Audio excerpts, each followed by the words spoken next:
बाळासाहेब ठाकरे गटाच्या कल्याण लोकसभेतील उमेदवार वैशाली दरेकर यांनी आज उल्हासनगरमधील अनेक ठिकाणी भेटी दिल्या। त्या भेटीच्या दरम्यान त्यांनी महायुतीतील जे काही अन्य नेते होते त्यांच्याशी भेटी दरम्यान अनेक गोष्टींचा देखील उलगडा केला।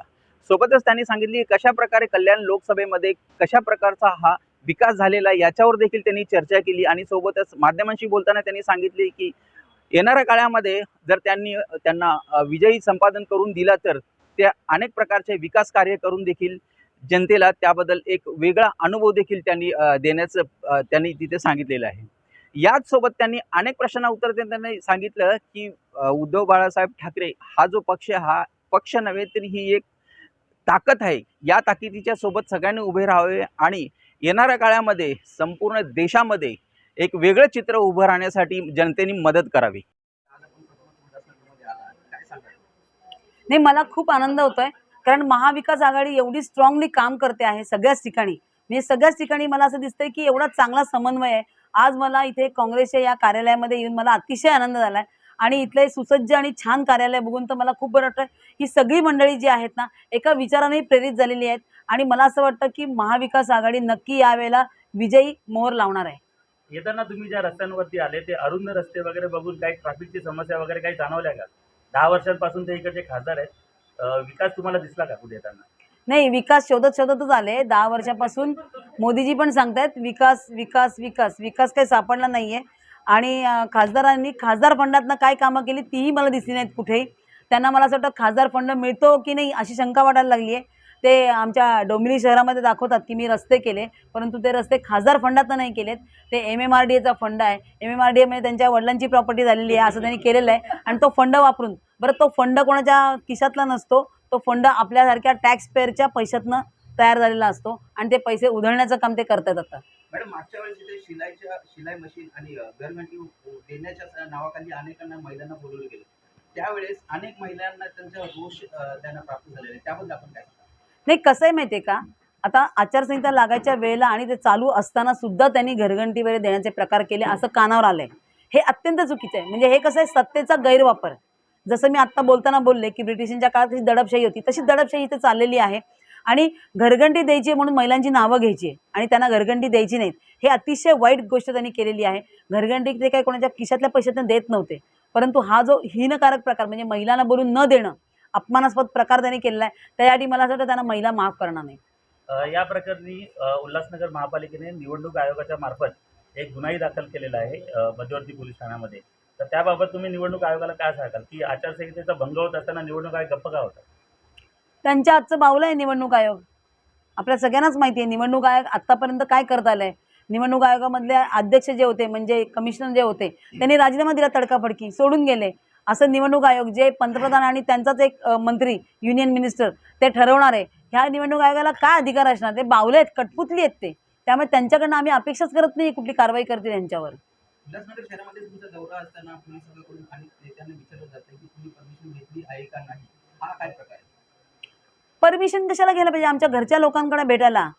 मला तरी अद्याप कोणी विचारलेलं नाही आहे। मला विचारतं मी सांगणार, महाविकास आघाडीमधले प्रत्येक घटक पक्ष हा माझ्या घरचा आहे आणि ह्यांना माझ्या कार्यकर्त्यांना भेटायला जायला मला कोणाच्याही परमिशनची गरज नाही आहे। आम्ही रॅली काढत नाही आहे, जी लोक सामील होतात ती उत्स्फूर्तपणे होतात, त्याला आम्ही सांगत नाही कोणाला। लोकांना वाटतंय की आम्ही यांच्याबरोबर जावं।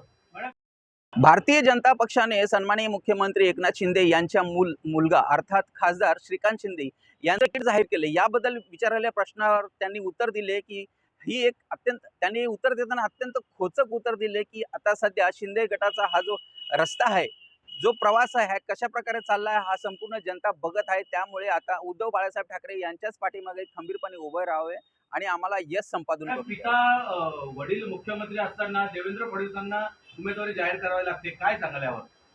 सकाळपासून मी ऐकून दमले या प्रश्नाचं उत्तर देऊन देऊन। एवढी नामुष्की ओढवली आहे शिंदे पिता पुत्रांवर की काय बघावं। आत्तापर्यंत त्यांनी खूप ओरबाडलं, खूप नखं मारली, पोट फाडलं, बरंच काही केलं। आज त्यांचाच जो अपमान झाला आहे, त्यांचं जे मान म्हणतात ना केसांनी गळा कापला आहे त्यांचा देवेंद्र फडणवीस आणि भाजपनी।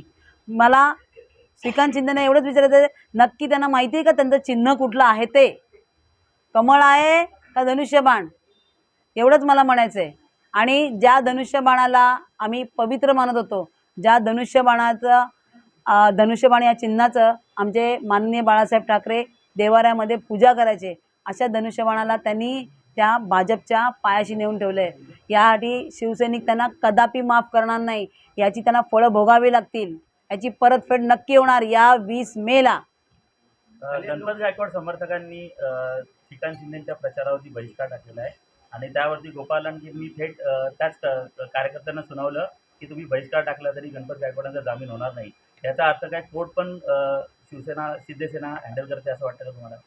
ते गोपाळ लांडगेंना विचारा की असं म्हणजे त्यांनी पाठिंबा दिला म्हणजे गणपत गायकवाड सुटणार आहेत का? त्यांनी IPCची कलमं पण चेंज केली का?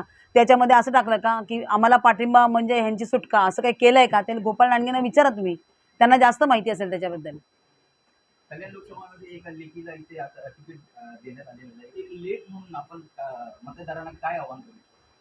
मी एवढंच सांगू इच्छिते की सध्या भारताची परिस्थिती ज्या उंबरठ्यावर आणून ठेवलेली आहे, ज्या वेळेला मोदीच्या हातामध्ये 2014ला हे भारताची सत्ता हातात गेली, त्यावेळेला डॉलरची किंमत होती 69-70 रुपये अशी होती, म्हणजे वरखाली होत होतं.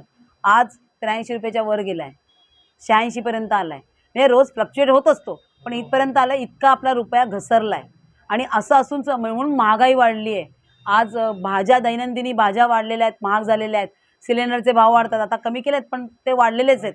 ह्या अशा अनेक महागाईमधनं कर्जाची गरीबातला गरीब माणूस कर्जामध्ये बुडालेला आहे. ह्या अशा अनेक गोष्टी, कुठला नवीन प्रोजेक्ट नाही आहे, ह्याच्यासाठीच आम्हाला निवडून द्या की जेणेकरून भारताची घडी बसवण्यासाठी आम्हाला मदत होईल आणि एक चांगला उत्तम असा पंतप्रधान आम्हाला केंद्रातल्या सत्तेमध्ये बसवता येईल. याच्यासाठीच महाविकास आघाडीला विजयी करा, एवढंच मी नागरिकांना सांगू इच्छिते.